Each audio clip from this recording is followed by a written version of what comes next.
በጣም በህይወቴ ባይሆን ደስ የሚለኝ ብዙ የሚጸጽተኝ ነገር አለ። ወደ ኋላ ተመልሼ ግን ምንም ማስተካከል አልቻለም። አኩርፍ ያኮርፈዋል፣ ሳቅ ይስቁልሃል፣ አስደስታቸው ያስደስተዋል። ለምንድን ነው ሰው ወደ እኔ የማይመጣው? አንተ ወደ ሰው አትጠጋማ። ቤት በኩል ሰው ይጠጋል። እዚህ ምድር ላይ ደግሞ በጣም በፍጥነት ከሚመጣ ነገር አንዱ ዘር ነው። ቀንን የሚወስነው ቀኑ አይደለም፣ አንተ ነው የምትወስነው። ቀኑ ላይ ምን ማድረግ አለበት፣ ቀኑ እንዴት መሆን አለበት፣ አንተ ነው የምትወስነው። ቀኑ ማምን ያቀኑ ቀን እኮ ነው።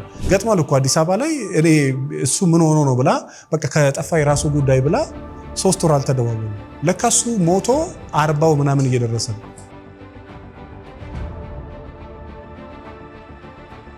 የራስን ችግር ከፈታ የሌላውን ችግር ምን ትላለክ? አዎ መጀመሪያ ባለፈው ሳምንት ምን አውርተናል? መጥቀም ያለበት መጀመሪያ ማንን ነው? ራስህን ነው። መንከባከብ ያለበት መጀመሪያ ማንን ነው? ራስህን ነው። ጊዜ መስጠት ያለበት መጀመሪያ ለማን ነው? ለራስ ነው። ማዳመጥ ያለበት መጀመሪያ ማን ነው? የእውነት ሰው ራሱን ካላዳመጠ ሰው አያዳምጥ። ራሱን ካልወደደ ሰው አይወድ። መጀመሪያ ሰው የሚወደው መጀመሪያ ራሱን ከወደደ። ራሷን ካዳመጠች ሰው ታዳምጣለች። ራሷን ከተረዳች ወይ ደግሞ ራሱን ከተረዳ ከዛ ሰው ይረዳል። ስለዚህ መጀመሪያ ራስን ተረዳው። ሰው ይቅር ማለት ራሱ ከፈለጋችሁ መጀመሪያ ማንን ይቅር በሉ? በቃ ራስን። ትላንትና ምንም አጥፍተህ ሊሆን ይችላል፣ ምንም አጥፍተሽ ሊሆን ይችላል። በቃ ኦኬ፣ ምንም ማድረግ አትችልም። ወደ ትላንትና ተመልሰ ምንም ማስተካከል አትችልም። አንቺም ወደ ትላንትና ተመልሰሽ ምንም ማስተካከል አትችልም። ስለዚህ ትላንትና ላይ ብዙ ሳትታገሉ በቃ ራስን ይቅር በልና እኔ ብዙ የሰራው ስህተት አለ። ብዙ ጊዜ አምንላችኋል አይደለ? በጣም በህይወቴ ባይሆን ደስ የሚለኝ ብዙ የሚጸጽተኝ ነገር አለ። ወደ ኋላ ተመልሼ ግን ምንም ማስተካከል አልቻልኩም። ከዛ የተነሳ በቃ ራሴን ይቅር ብዬ ነፃ አውጥቼዋለሁ እንጂ ወደ ኋላ ተመልሰ ልጸጸት ካልክ ስንት ያጠፋኸው ጥፋት፣ ስንት የተቃጠለብህ ጊዜ አለ፣ ስንት ያበላሸው ነገር አለ። አዎ ብዙ የተበላሸ ነገር አለ። ስለዚህ ወደ ኋላ ተመልሳችሁ የምታስተካክሉት ነገር ከሌላ ፊት ለፊት ያለው እንዳታበላሹት መጀመሪያ ራስን ይቅር። ራሱን ይቅር ያላለ ሰው ይቅር አይልም። ዛሬውኑ የሰላም እንቅልፍ የሚሰማው በቃ ራስን ይቅር በለውና ከዚህ በኋላ ለማስተካከል ምንም ነገር መልክም ይሁን ቁመናም ይሁን አካሄድም አለባበስም አልረማመድም ስብዕና ሰው መንከባከብም ሰው መሳብም ሰው ማግኘትም ሰው ሰላም ማለትም ሰዎች ጋር ጥሩ ኮሚኒኬሽን እንዲኖር ዛሬ መጀመርም። አዎ ዛሬ ከተጀመረ ያድጋል አያድግም? እስኪ ዛሬ ከዚህ ልክ ስትገቡ አዲስ የምታውቂውን ወንድ 1 2 3 ወንድ ደህና ነህ እኮ ሃይ ሰላም ልበል ብዬ ነው አዲስ ነገር ፈጥሮ በዛ ሰፈር ሳልፍ ነበርና በጀሞ ሳልፍ ደህና ነህ እኮ የጠፋሽ ሁሉ ወር ወንድ ደግሞ ትንሽ ፊት ስትሰጣው የወደደችው ስለሚመስለው ኦቨር ይሄዳል። ትንሽ ሴቷ ስትንቀሳቀስ ወንዱ ኦቨር ይንቀሳቀሳል። ቅድም እንዳለው የሷ ስራና የሱ ስራ የሁለቱ ድምር ውጤት በጣም የሚገርም ነገር ይዞ ይመጣል። ስለዚህ በተቻለ መጠን ያንተን ችግር መጀመሪያ ፈታው። ያንተን ከፈታው የሰው መፍታት ትችላለህ።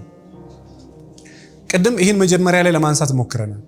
የአንድ ሰው የስሜት ብስለት የስሜት ጥንካሬ የሚለካው ይሄ በሚያደርገው ነገር ሳይሆን ራሱን መቆጠብ። ለምሳሌ ሱሶች ሊሆን ይችላል፣ ከዛ ነገር ከማይረቡ ጓደኞች ሊሆን ይችላል፣ ሶሻል ሚዲያ ላይ ጊዜ ማቃጠል ሊሆን ይችላል። ከዛ ነገር በሚቆጥበው ቁጠባ ሰውየው የአእምሮ ጥንካሬና የስሜት ጥንካሬው ይለካል። በሚያደርጋቸው ሳይሆን በማያደርጋቸው ሰው የሰውየውን ጥንካሬ ትለካላችሁ። ሶሻል ሚዲያ ከሆነ 4 ሰዓት 3 ሰዓት የሚበላ ከሆነ ከ4 ሰዓት 3 ሰዓት 30 40 ደቂቃ እያለ ሰዓቶቹን ቀንሶ በቀን 1 ሰዓት የለም ለሶሻል ሚዲያ የሚያባክን በማያደርጋቸው ነገር ነው የሰውየውን ጥንካሬ የምታዩት እንጂ በሚያደርጋቸው ብቻ አይደለም። ከዛ በጣም የምወደውን ነገር ልንገራችሁ። ምንድነው የሚለው? ስጥ ምን ይላል?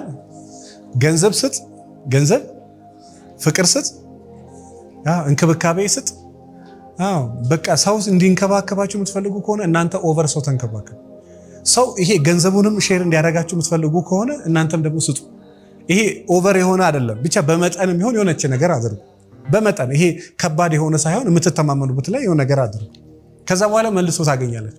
እንክብካቤ ስጡ፣ ከዛ ትንከባከባ። ይሄ ስራ ቦታም ቤት ኢቭን እንኳን ሰራተኞች ሊኖር ይችላል፣ ባል ሊሆን ይችላል፣ አባት ሊሆን ይችላል። ወንድ አባቷን ትንሽ እግሩን ካጠበችው ምናምን ካለችው አባትየው ተፍቶ ይመርቃታል። ከዛን የዛች ሴት ትውልዷ ሁሉ የተባረከ ነው። አባቱን አባቴ እወድሃለሁ፣ አከብርሃለሁ፣ አንተ ጥሩ አባት ነህ፣ ባለውለታዬ ነህ ብሎ ካለው አባቱ ኦቨር ፍቅር ይሰጠዋል አይሰጠውም? እናቴ እወድሻለሁ፣ አንቺ ጥሩ ሰው ነህ፣ ለኛ ብዙ ዋጋ ከፍለሻል፣ ዛሬ እኮ ማትተኙ እኛ ላይ በከፈልሽ ዋጋ ነው፣ እንደዚህ የሆንሽው በኔ ሰበብ ነው ቢላት እናትየው እጥፍ ተወደዋለች አትወደው?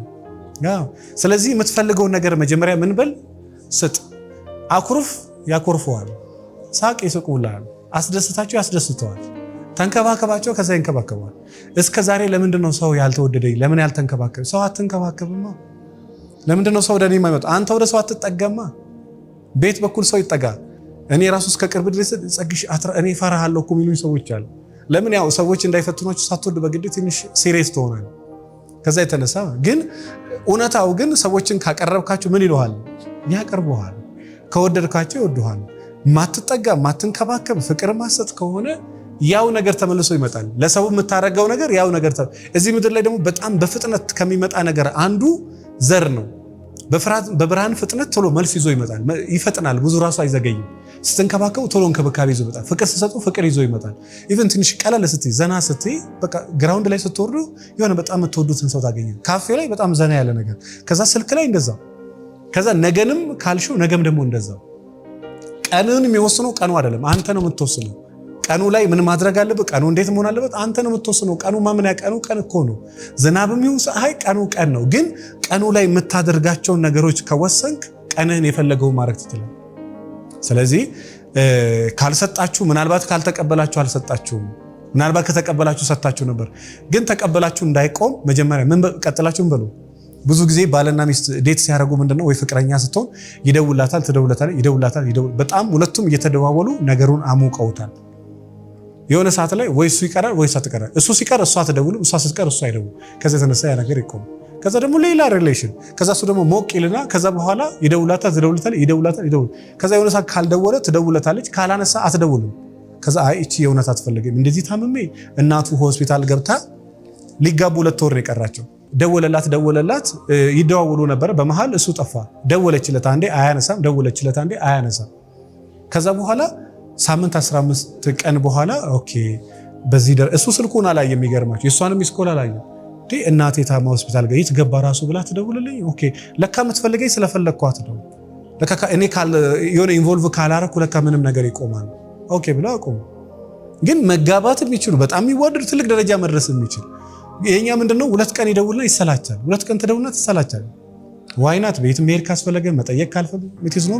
ግን ትልቅ ነገር እንዳደረጋችሁ አታስቡት። ይሄ ቤትን ብትጠይቀው እናቱን ብትንከባከብ እሱን ብትንከባከብ ደህና ነህ ኮይ ጠፍታል ሰሞኑን በሰላም እስከ ጥግ ብትከታተለው ችግር አለ?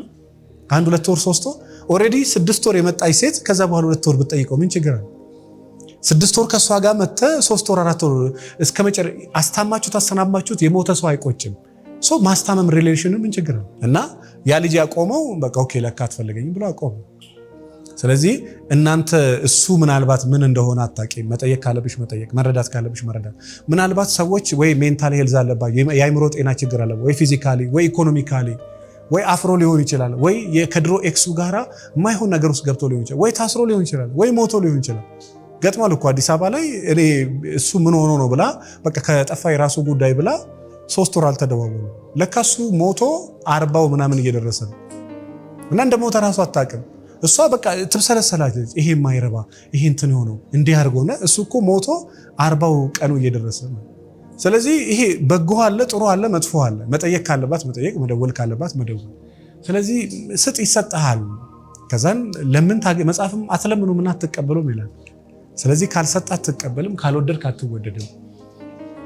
ይሄን በደንብ አንብቡት እስኪ። ችግሩ ሳይሆን ቀኑ ላይ ሳይሆን አንተ ላይ ነው። ምኑ ላይ ነው? አንተ ላይ ነው። ችግሩ ያለው የሚመጡ ሴቶች ጋር ሳይሆን አንተ ላይ ነው። ችግሩ ያለው የሚመጡ ወንዶች ጋር ሳይሆን አንቺ ጋር ነው። ችግሩ ያለው ሁለታችሁ ጋር ሳይሆን አንቺ ጋር ነው። ችግሩ ያለው ሁለታችሁ ጋር ሳይሆን አንተ ጋር። በቃ ምናልባት የሥራዎች የህይወት ስኬትህም ያንተ ነው፣ ውድቀትህም ያንተ ነው። ከተስተካከለም የናንተ ነው፣ ከተበላሸም የማን ነው? ታንክ ዩ። ጥሩም ከሆናችሁ በቃ የሁለታችሁ የሰራችሁት ነው፣ የናንተ ነው። መጥፎም ከሆነ የማን ነው? የናንተ ነው። ከሶሻል ሚዲያ ነፃ ይሄ ከኔጌቲቭ ነገር ይሄ ጧት ደውለው የትም ስለማይሄድ መኪና ላይ እስከሚገባ ችግር የሚያወራላችሁ ካለ በቃ ፕሊስ በኋላ ላውራ። ከሰዓት በተለይ ወደ ከሰዓት ይሻላል። ጧትና ማታ በጣም ተጠንቀቁ። እኔም የማን ላይፍ አይቼዋለሁ። ስለዚህ በተቻለ መጠን ፎከስ መሆን ያለበት ቀኑ አይደለም፣ ያንተ ነው። ወሳኙ አንተ ነህ። ቀንህን በጣም ኢቭን ዛሬ 1 4 5 ሴቶች መተዋወቅ ፈልጋለሁ በልና ውጣ። እኔ እመኑኝ ይሄን ሳምንት ሞክሩት። የዛሬ ሳምንት 4 5 ሴቶች ትተዋወቃለች። ይሄ 100% እርግጠኛ ነኝ። በዚህ ሳምንት 1 2 3 4 ወንዶች ይተዋወቃሉ። ጀስት ሪላክስ አድርጊ፣ ፈገግ በይ፣ ጥርስሽ ወጣ ይበል። ያ ከንፈርሽ ብቻ ታይቶ እስከመቼ ብሎ የሚኖሩ ሰዎች አውቃለሁ። እኔ ቢሮ ያሉ ቀን ብዙ ፓርት እንደዚህ ነው የምትለው። በነገራችን ላይ ፈገግታ ፊት ያሳምራል የሚል ጥናት አለ። ያሳምራል አያሳምርም? አዎ ወንድ ሆኖም አለ እንደዚህ ፈገግ በል እስኪ ምንም የምትሆነው ነገር የለም። አዎ የእውነት ሳቅ የሰው ደስታ ላይ በዛ ላይ ደግሞ የሚስቁ ሰዎች ከማይስቁ ሰዎች የተሻለ ብዙ ነገራቸው ላይ ስኬታማ ይሆናሉ። እኔ አይደለም ማወራው ጥናት ነው የሚያወራው። ፈገግ የምትል ሴትም ፈገግ ከማትል ሴት በላይ አትራክት ታደርጋለች።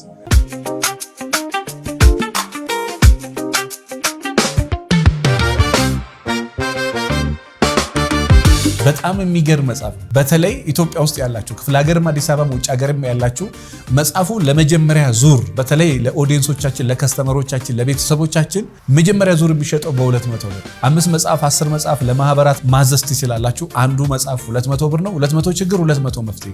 ይሄ መጽሐፍ በእጅህ ከገባ ይሄ መጽሐፍ በእጅሽ ከገባ በጣም ብዙ ነገር ትቀይሪበታለች ብዬ አስባለሁ። ማዘዝ የምትፈልጉ ካላችሁ 09774050 ላይ ደውሉ። አመሰግናለሁ።